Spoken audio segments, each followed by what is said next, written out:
Pessoal, chegamos à nossa segunda aula de meteorologia, que eu dei o nome de Atmosfera 1. Bom, meteorologia estuda a atmosfera independente de qualquer coisa, né? Mas por que eu chamei de Atmosfera 1? Porque eu vou falar de atmosfera nessa aula e na próxima aula, e aí depois a gente vai começar a estudar os fenômenos propriamente ditos. Meteorologia só estuda a atmosfera, então poderia ser Atmosfera 1, 2, 3, 4 até o final do curso. Entretanto, eu dei essa mexidinha porque eu vou falar de atmosfera de um aspecto geral. Se você está realizando o nosso cronograma, o nosso programa do treinamento completo, você já assistiu na aula anterior a aula 2 de teoria de voo, onde o nome é atmosfera. Então eu só falo de atmosfera na aula 2 de teoria de voo, e é muito interessante que você tenha assistido essa aula antes de assistir essa. Não é obrigatório, mas eu acho muito interessante, porque lá nós temos introduções, muito legais. Aqui nós vamos falar um pouquinho do que a gente falou lá, mas vamos já voltar para a meteorologia. Coisas importantes para a meteorologia que não eram importantes para teoria de voo, beleza? Vamos ver então, portanto, o nosso índice. Bom, veremos inicialmente a composição da atmosfera. Eu já falei disso lá na aula 2, mas a gente fala de novo aqui. Veremos agora sim, novo, camadas, as camadas da atmosfera. Depois a gente vai ver temperatura e calor, que eu já falei também na aula 2. Depois nós vamos ver pressão atmosférica, aqui eu não falei na aula 2 com tanta ênfase como eu vou falar nessa, e resume questões como todas as aulas. É um índice enxuto, porém é uma aulinha que vamos ter aí 1h10, 1h20, e que nós vamos discorrer sobre atmosfera de modo bem geral, tá bom? Se você está acompanhando o livro do Bansi, que é o livro que eu coloquei nas recomendações do treinamento, você pode sentir um pouco de diferença. Você vai ver que umidade entra no meio, entra umas coisas no meio, mas eu estou deixando para a aula 2. Aqui eu agrupei os parâmetros que a gente já conhece, de pressão e temperatura, que eu já ensinei lá em teoria de voo, mas eu vou dar com mais profundidade aqui, e camadas. E aí depois a gente começa a falar de umidade, de uma série de outras coisas interessantes na aula de atmosfera 2. Beleza? Foi a minha sistemática aqui que eu achei. Mas fica tranquilo que você não vai se perder se acompanhar o livro do Bansi. É só uma coisinha aí para você ficar atento. Composição da atmosfera. Então vamos falar aí da nossa querida atmosfera, como ela é composta. Já falei para vocês que ela é composta por 78% é nitrogênio, ou seja, a maioria, né, da atmosfera, a maior parte da atmosfera é esse gás chamado nitrogênio. 21% de oxigênio, gás essencial de suporte à vida, não é isso? E 1% de outros gases. Beleza? Então, isso soma 100%. Eu quero que você tome muito cuidado, que às vezes cai lá na banca da ANAC, não faz parte do ar atmosférico argônio. Aí você fala, 78% de nitrogênio, 21% oxigênio e 1% outros gases. E aí? O argônio está dentro de outros gases, então sim, faz parte da composição atmosférica. Toma muito cuidado. O que cai mais lá na banca da ANAC é argônio. Okay? Então, argônio sim, está dentro desse 1% e tem na nossa atmosfera. Okay? O que não tem na nossa atmosfera nativamente é vapor d'água. Vapor d'água não tem. Então a gente tem uma coisa altamente importante, que é a atmosfera é composta essencialmente por isso aqui, esses 3 elementos. Aí, vapor d'água e poeira não fazem parte dele. Tudo bem, gente? Isso é muito importante. Não faz parte do ar atmosférico. Você vai me dizer, mas Léo, existe vapor d'água na atmosfera? Existe sim poeira na atmosfera. Sim, existe vapor d'água e existe sim poeira, é verdade. Mas isso são elementos estranhos à atmosfera e não são da atmosfera propriamente dito. Beleza? Só para vocês entenderem, a atmosfera é composta por esses 3 elementos: nitrogênio, oxigênio e gases nobres. Outros gases, podemos dizer gases nobres. Tudo bem? Tranquilo. Vapor d'água e poeira e tudo que for diferente disso não é da atmosfera em si, mas são elementos estranhos, ok? Nós falamos já de 3 parâmetros importantes: pressão, densidade e temperatura. Já aprendemos que quanto mais baixo aqui, mais densidade, mais pressão, mais temperatura. Conforme a gente vai subindo, a densidade, a pressão e a temperatura.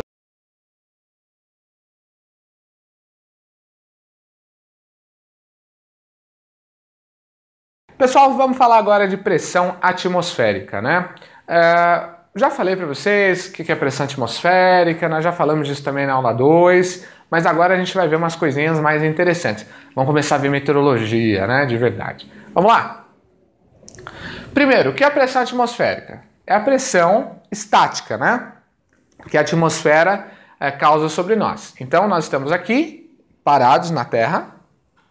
Como a gente está mergulhado na atmosfera, em todas as direções e sentidos, a atmosfera exerce uma pressão em cima da gente. Pressão é força sobre área, ou seja, ela exerce uma dada força numa dada área aqui. Ok? Tranquilo? Então, eu já coloquei aqui, ó, pressão igual a força sobre área. E força igual a massa vezes aceleração, já vamos entender isso aí. Unidades de medida. Pressão atmosférica, a gente nunca mede em PSI. Quando você está lá colocando pressão no pneu do seu carro, né, colocando ar, calibrando o pneu do seu carro, você vai lá e se você faz isso, se você pede para o frentista lá, você fala, coloca 32, você vai lá na bomba lá e coloca 32 PSI, 33, vê o manual do seu carro lá e tal. Isso a gente não pode usar, porque isso chama-se pressão relativa. Se eu pegar um manômetro que mede em PSI, ele vai dar 0. Aqui, agora. A não ser que eu assopre ele ou que eu coloque alguma coisa, né, que gere uma pressão em cima dele. Por quê? Porque ele é um medidor de pressão relativa à atmosfera. Quer dizer que está 0? Não, se tivesse 0 a gente morreria. A gente precisa de pressão para existir. Nossas veias explodiriam, seria uma catástrofe. Então a gente não consegue viver a 0 pressão. Então PSI é uma unidade de pressão relativa à atmosfera. Quando a gente coloca 32 PSI no nosso carro, no pneu do nosso carro, a gente está colocando, na realidade, 32 PSI acima da atmosfera. É em relação à atmosfera. Já tem o ar atmosférico lá dentro do pneu, tudo certinho, já tem a pressão atmosférica, mas eu ainda coloco 32 PSI acima da atmosfera.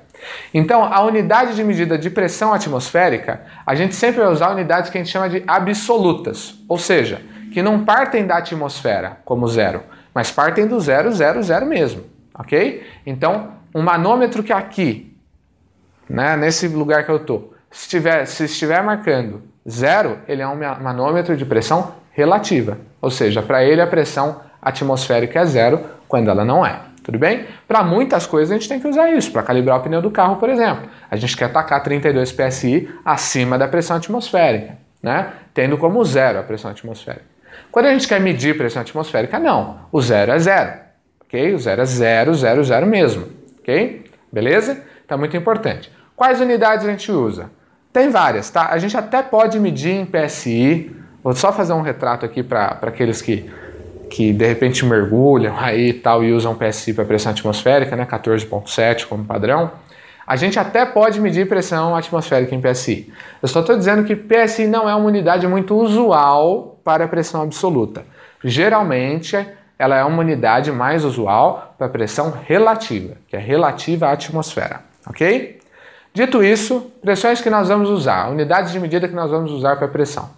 Vamos utilizar duas principalmente. Hectopascal, sendo pascal a unidade, hecto é um submúltiplo, e também polegadas de mercúrio, milímetros de mercúrio, que eu já expliquei na aula 2 como é que funciona isso daí, aula 2 de teoria de voo, ok? Então, já falei das unidades e tudo mais. Uma coisa importante também é que alta pressão é sinônimo de bom tempo e baixa pressão sinônimo de mau tempo. Confunde, né? Porque B de baixa, B bom, não. Baixa pressão é ruim tempo, tempo mau, mau tempo. E alta pressão, bom tempo. Você tem que decorar. Quanto maior tiver a pressão, isso é sinal de bom tempo. Pode ver. Se estiver chovendo, se tiver aquele tempo péssimo, aquela coisa, trovoada, aquela coisa horrível de tempo, você pode ver que a pressão está baixa. Agora, se tiver aquele dia lindo, aquela coisa excepcional, provavelmente a pressão está alta. E se tiver baixa, é porque o tempo vai ficar ruim, provavelmente. Beleza? Vamos ver aqui, variação de pressão. A pressão na nossa atmosfera varia. Né? A pressão que eu estou sofrendo aqui atmosférica, ela não é a mesma que eu estava sofrendo 1 hora atrás ou 2 horas atrás. Não é a mesma que eu estava sofrendo ontem ou anteontem.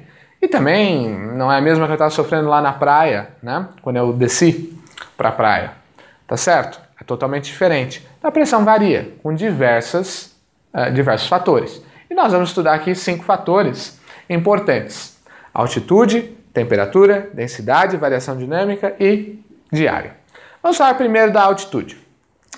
A altitude é o seguinte: quanto mais alto, menos densidade. Por quê? Porque eu já falei isso até nessa aula, né? A gravidade puxa aqui o ar e mantém ele aglutinado aqui embaixo. Aqui em cima, não. Aqui em cima o ar fica mais, né, rarefeito. E aí aqui eu tenho menos densidade. Se eu tenho menos densidade, eu tenho menos massa. E olha só, se eu tiver menos massa, o que acontece com a força? Diminui. Se eu diminuir a força aqui, o que acontece com a pressão aqui? Diminui. Uma outra forma da gente pensar é que, aquilo que eu já falei, um ponto aqui, ó, tem tudo isso aqui de coluna de ar sobre ele. Fazendo uma pressão, fazendo força. Quanto mais força, mais pressão. Enquanto um outro ponto aqui, por exemplo, bem mais alto, tem só isso aqui de coluna de ar fazendo pressão sobre ele. Beleza? Então, quanto mais baixo eu tiver, maior vai ser a minha pressão.